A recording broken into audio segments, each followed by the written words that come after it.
Ohi Gupta was 16 the first time she truly understood what family could hide behind warm smiles and polite dinner table conversations. She had grown up in a big old house in Jaipur, the only daughter of the Gupta family, respected, well-known, and outwardly well-off. But respect and wealth had never protected her from feeling invisible. Her earliest memories were of laughter echoing down long hallways, of relatives arriving with suitcases and departing with exaggerated goodbyes. Her father, Rajiv Gupta, was a strict man with a booming voice, and her mother, Sunita, was always busy managing social events, charity dinners, and her sister's endless dramas. But no matter how full the calendar, he had figured out how to slip into empty rooms, reading old books and waiting for a moment when someone would notice her. She was 15 when she first felt truly abandoned. Election season was in full swing. Her father was running for a provincial seat, backed by heavy political friends, and sponsored dinners in swanky hotels. Her mother had asked her dozens of times to stay quiet and sit still when guests arrived. Ohi, she would say, people are talking business. Just don't be a distraction. Ohi nodded every time, practicing her smile in the mirror until it felt fake and tired. But she did her part, quiet, polite, invisible. Then came that August afternoon when everything changed. It was an ordinary school day. Rajiv had spoken on TV that morning, declaring his campaign strong and his family united.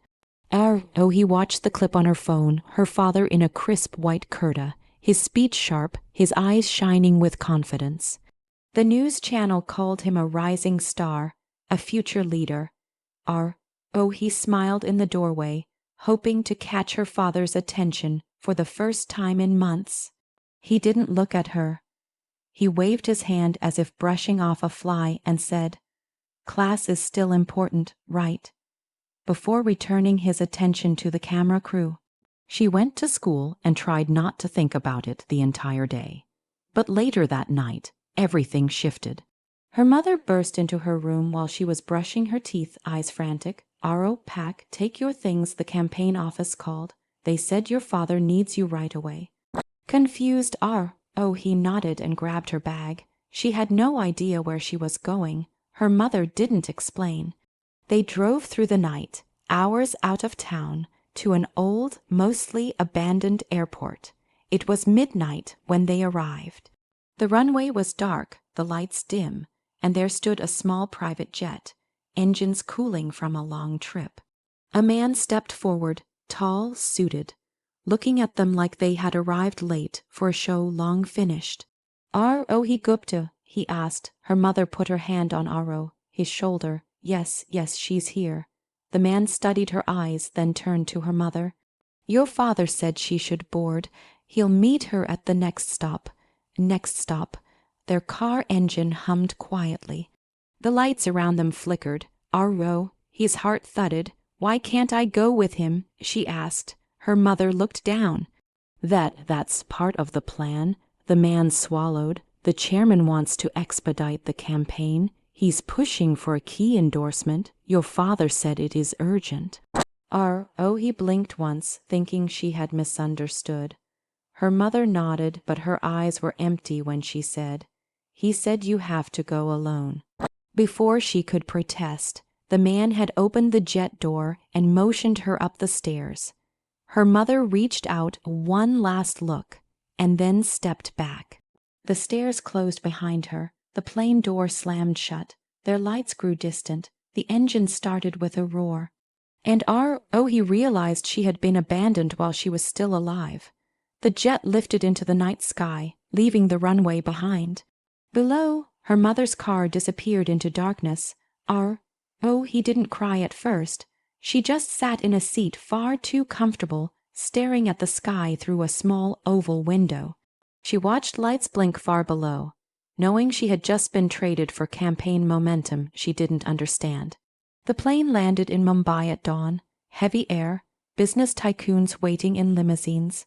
Cameras flashed. The crowd around her father looked confident, proud, unbroken, but there was no hug, no apology, no explanation.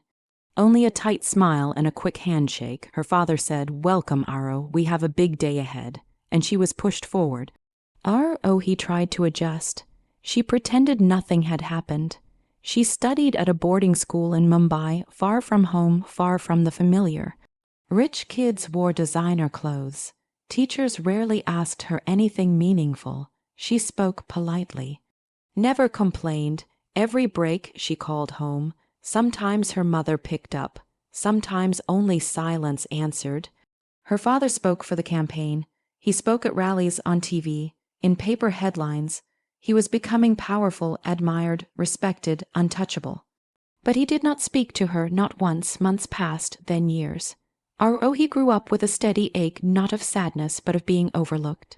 She graduated school, went to university. She studied law not because she loved it, but because it was a tool. A tool she planned to understand fully someday. At 22, she returned to Jaipur for the first time. Her father's campaign had succeeded. He was now a member of the Legislative Assembly, MLA, and her mother glowed beside him like a trophy wife polished by public favor.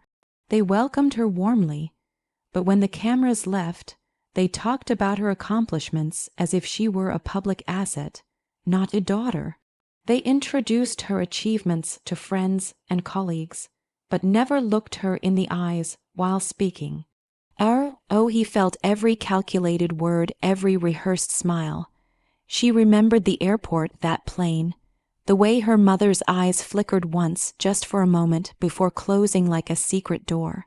She said nothing. She smiled politely. She waited. The Gupta family was known for generosity, charity events, dinners, festival donations. They were guests of honor everywhere, but generosity for them was not kindness. It was reputation management. When Rohi turned 24, she quietly opened her own law practice. Not in Jaipur, not in Mumbai. In Surat, a city that was growing fast and full of legal opportunities, within months clients recognized her sharp mind, her calm voice, her relentless attention to detail. She didn't seek publicity. She let results speak. Every case she won made her reputation stronger, and yet she avoided headlines. She remembered what happened to her when she was young. She knew how public image could be a tool for the powerful and a weapon against the vulnerable. So she remained measured, quiet, precise, like a storm that waited to form. One afternoon, 2 years after she started her practice, a man walked in, middle-aged, tense, his tie loose, eyes scanning the office as if searching for relief. He said his name was Karan Mehta. His voice wavered. "I heard you handled difficult family things." He looked up from her desk. He explained how his siblings, after their father died, sold their father's property without his consent. How his mother had been pressured into signing papers she didn't understand. How he was left with nothing, no inheritance, no future for his children. As he spoke, something inside her stirred, not anger, but recognition. This was not unfamiliar. She leaned forward. "Tell me everything," she said calmly. He did, and as the story unfolded, piece by piece, it mirrored her own past in a painful way, not the details exactly, but the structure, a loving father. A family that smeared kindness on the outside, a takeover of assets under pressure, promises made, promises broken. And one son, isolated. He said, "I can help you." He blinked, hopeful. She continued, "But first I need every document you have, every transaction record, every communication, without anything missing." He gathered everything he had, faded papers, shaky receipts, old messages, and over the next weeks they worked tirelessly. She identified discrepancies, irregularities, forged signatures, misdirection. She built a legal strategy so precise it read like poetry, each argument a line, each piece of evidence a verse. In court she was calm, her voice measured, her points clear, her opponent connected lawyers, seasoned and confident, until they realized they were not dealing with an average lawyer. They were facing someone who understood the pain they tried to exploit. The judge examined every paper. Every highlighted section, every witness testimony. By the final hearing day, the courtroom packed with onlookers. He stood. She delivered her closing argument with a quiet strength that echoed through the room. Justice is not about punishment, she said. It is about restoring balance to what was taken unjustly. Her words landed like stones dropped into water, profound, spreading wide. The verdict came in their favor. The assets were returned. Undue transfers were reversed. Compensation was awarded. Karen cried softly, not only for what he regained, but for what he had feared was lost forever. He didn't celebrate. She simply nodded, but something had changed, not just in her career, but in her resolve. She knew she had found her purpose, but also her path to the one family who had first abandoned her. She didn't want pity, she wanted justice, and her own story was far from over. He did not tell anyone in her family about the case she had won. She did not post about it, she did not celebrate. She returned to her small apartment in Surat that night, made herself tea, and sat by the window watching traffic lights change color. For the first time since she was 16, something inside her felt steady. Not healed, just steady. Winning Karen Maida's case changed the way people looked at her. Referrals started coming quietly.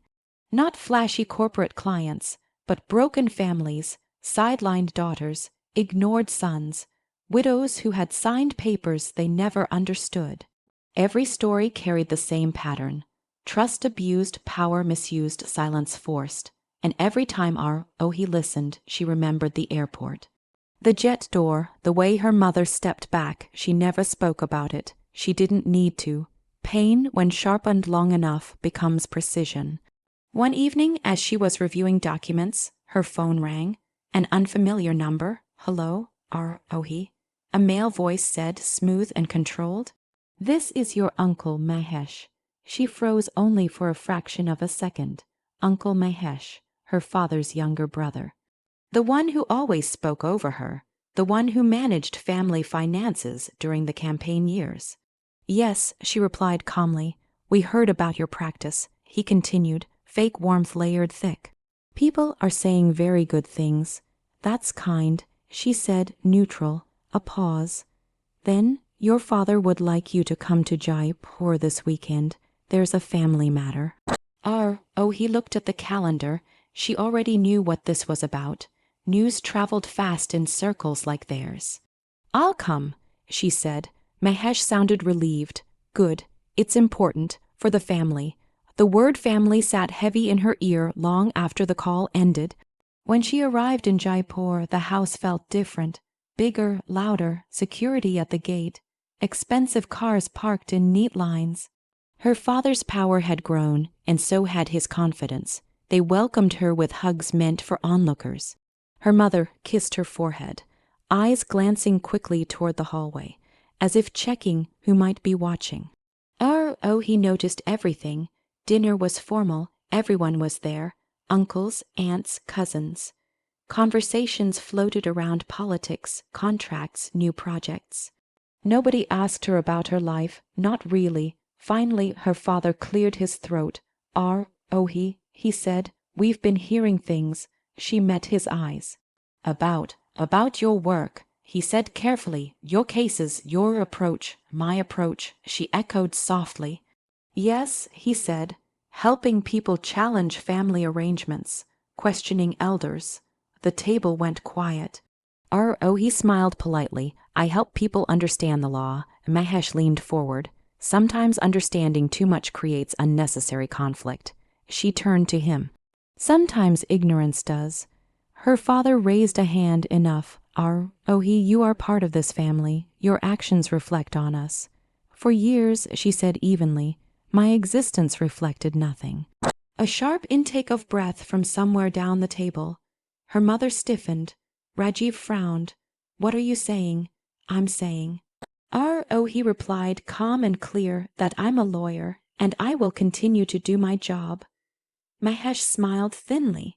Then you won't mind helping us. With what? She asked. Her father gestured to a folder placed on the table. A small issue, he said. A property dispute, internal, we want it handled quietly. He looked at the folder. She didn't touch it by me, she asked. Yes.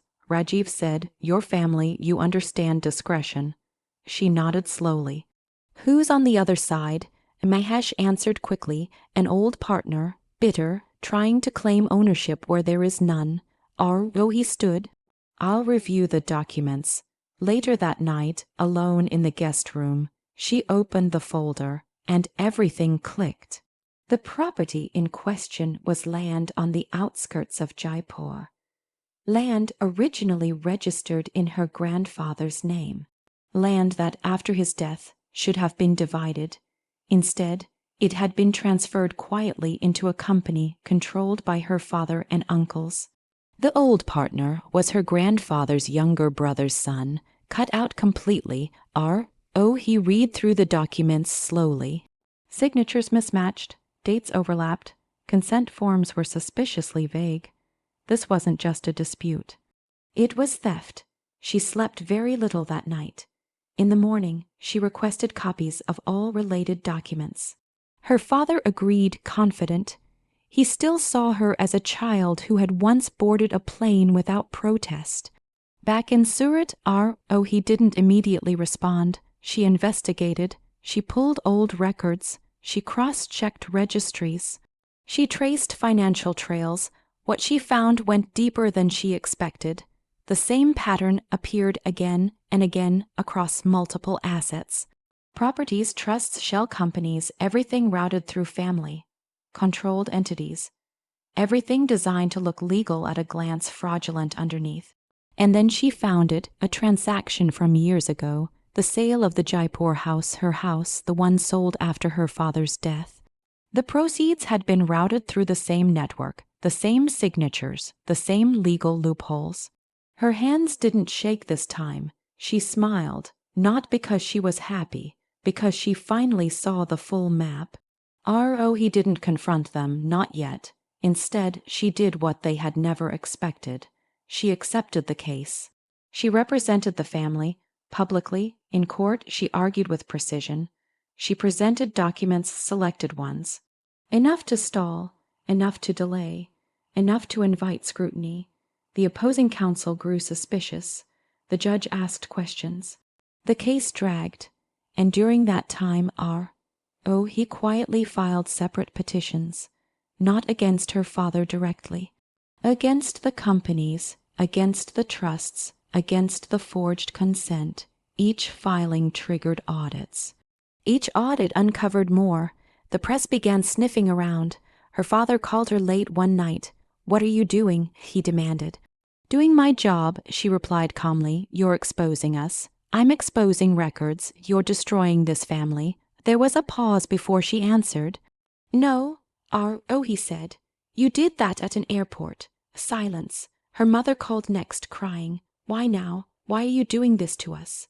He closed her eyes. "Why then?" she asked softly. "Why did you leave me?" Her mother had no answer. The investigations escalated. Tax authorities got involved. Regulatory bodies demanded explanations. The political party distanced itself quietly. Her father's image cracked, not publicly yet, but behind closed doors, panic spread. Mahesh tried threats. Then bribes, then guilt. "You'll lose everything," he warned. "I already did." She replied. Court hearings multiplied. Names surfaced, documents leaked. He never raised her voice, never insulted anyone. She let facts do the damage. The family tried to settle, offered money, apologies, even public acknowledgement. She refused, because this was never about money. It was about truth standing where silence once lived. On the day her father was asked to step down pending investigation, he stood outside the courthouse watching reporters rush past her. No one recognized her. She preferred it that way. The fall had begun, and it was far from over. The day Rajiv Gupta stepped down was not dramatic. There were no flashing headlines yet, no breaking news banners. Just a short official statement released quietly in the afternoon, full of careful words like pending review and temporary leave. But inside the family, it felt like an earthquake. Phones rang non-stop in the Jaipur house. Advisors came and went. Doors slammed. Voices rose and fell like waves crashing into each other. He was not there to witness it. She was back in Surat, sitting at her desk, reading the statement on her screen once, then closing the tab and returning to her work. For years, she had imagined what this moment would feel like. She thought it might bring relief, or anger, or even satisfaction, but what she felt instead was a deep, strange calm, like a long, held breath finally released. That calm didn't last long. 3 days later, a notice arrived at her office, not from the court, from the Bar Association. A complaint had been filed against her, conflict of interest, misrepresentation, breach of professional ethics. She read it carefully, line by line, then leaned back in her chair. They were trying to discredit her. It was the last move available to people who had always relied on influence instead of truth. He didn't panic. She expected this. In fact, she had prepared for it. She gathered her records, every disclosure she had made, every written consent, every formal withdrawal filed at the correct time. She had never crossed a legal line. She had only stood on it long enough to let everyone see what lay beneath. At the hearing, senior lawyers filled the room. Some recognized her, some avoided her eyes. The panel listened as the accusations were read aloud, heavy and dramatic. When it was her turn, she stood. She did not speak emotionally. She did not defend herself with passion. She spoke with clarity. She presented timelines, documents, official withdrawals. Evidence that she had separated her representation cleanly and transparently before filing any action that involved her family's entities. She finished with one sentence: "I did not create this conflict. I disclosed it." The panel recessed. When they returned, the complaint was dismissed, quietly, but the attempt had consequences. People noticed. Journalists began digging not just into the Gupta family, but into the lawyer who had stood in the middle of it all and refused to back down. His name appeared in a small column first, then a larger one, then a detailed piece that didn't focus on scandal but on pattern. A rising politician, a powerful family, a daughter who became a lawyer, a network of assets quietly controlled. An illegal unraveling that began from within. The article didn't accuse. It asked questions, and questions were dangerous. Rajiv called her again. This time his voice was not angry. It was tired. "Come home," he said. "We need to talk, just us." He hesitated only briefly. "I'll come," she said. When she arrived, the house felt smaller, not physically but emotionally. The confidence that once filled the rooms was gone, replaced by tension and fear. Her father sat in his study, no aides, no phones ringing, just him. "You've made your point," he said quietly. "Enough damage has been done." He sat across from him. "You don't think it's finished," she replied. "You think it's gone too far." He looked at her sharply. "What do you want?" The question hung in the air. For years she had asked herself the same thing. "I want the truth acknowledged," she said. "Not privately, not to me, publicly." He scoffed weakly. "You want me to confess. I want you to say," she replied evenly, "that you abandoned me, that you misused family assets, that your image was built on lies. That would destroy me." She met his eyes. "You destroyed me first." A silence stretched between them. Her mother appeared in the doorway, listening. Her eyes were red, her hands clenched. Rajiv spoke again, softer now. "If I do this, there will be nothing left, not for me, not for us. There's already nothing left." He said. "Only pretending." He looked away. She stood. "I didn't come here to threaten you," she said. "I came to tell you that whether you speak or not, the truth will come out. Documents don't forget. People don't either." As she walked out, her mother whispered, She stopped. "I was afraid," her mother said, voice breaking. "I thought keeping quiet would protect you." He turned slowly. "It didn't," she said gently. "It only protected you." Weeks passed. The investigations deepened. More irregularities surfaced. Party leaders distanced themselves openly now. Support vanished. Allies became strangers. Then, one evening, he saw it. A press conference announcement. Rajiv Gupta would address the media. She watched it live. He stood at the podium, thinner, older, his voice steady but heavy. He spoke of mistakes, of pressure, of choices made in ambition. He admitted to mishandling family assets. He acknowledged neglecting his responsibilities as a father. He didn't say her name, but everyone knew. The fallout was immediate.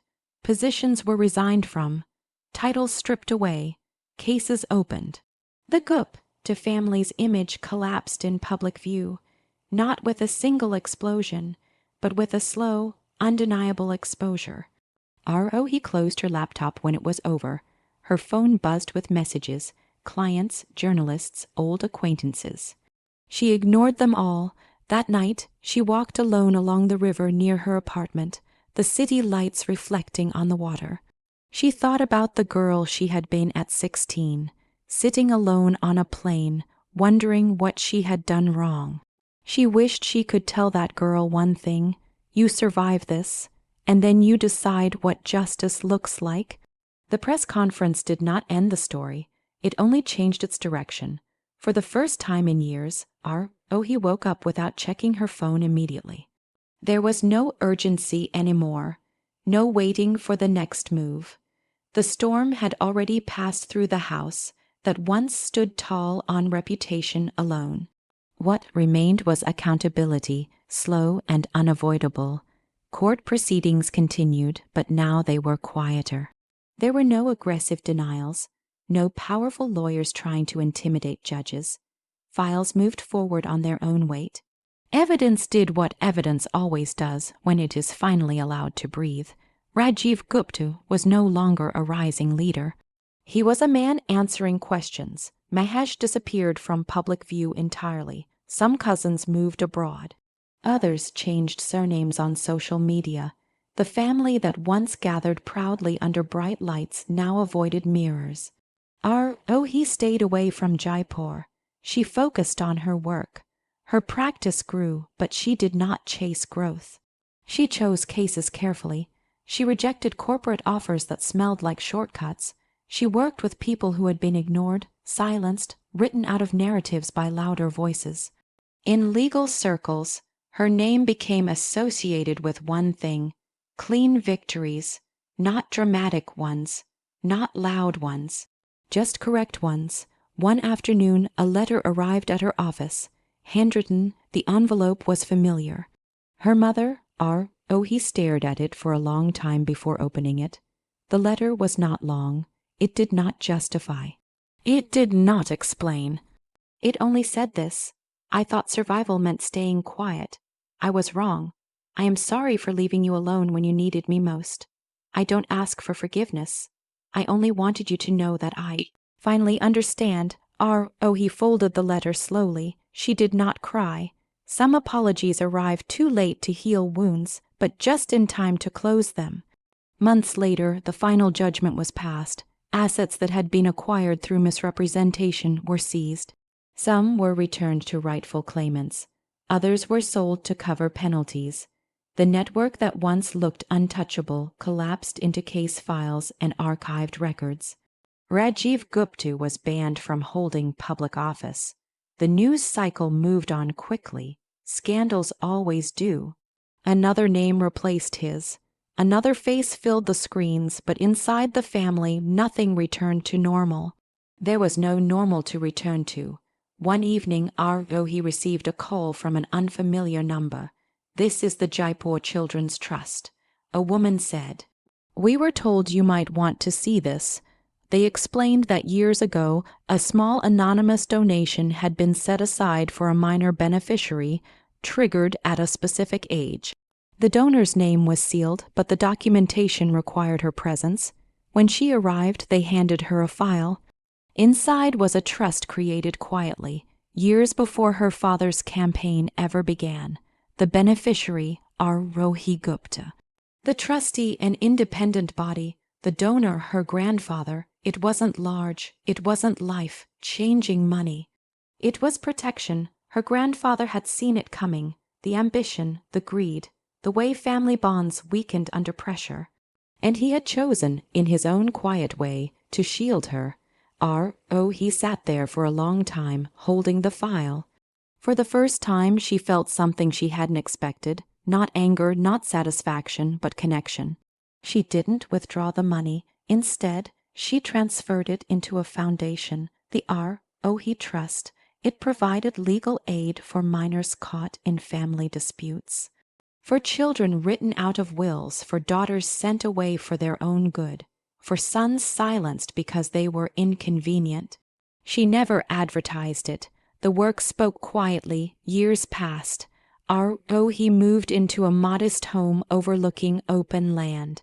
No security, no staff, just space and light and peace.